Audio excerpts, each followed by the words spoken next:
then, I'm going to move back here. Just like that.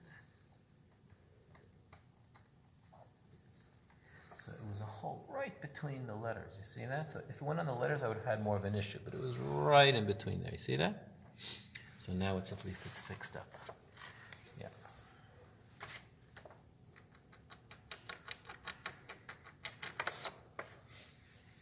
Yep. Which we make that actually have the glue on it, so it's just it protects and seals the stitching, because you make a knot here and you make a knot there. And that's again the weakest spot of it. So every once in a while I'm seeing a lot of them either they're loose, so I have to re-glue it, and sometimes they're just simply missing.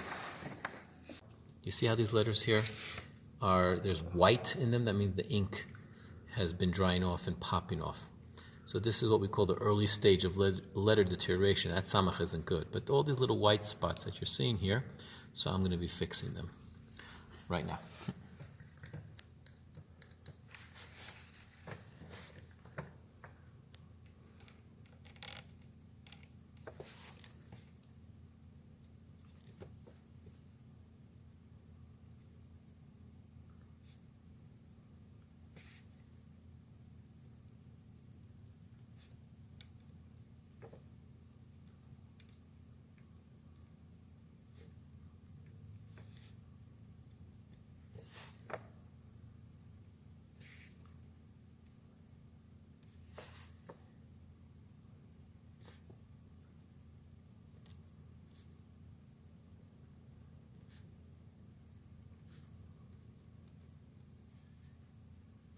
That should do it for now.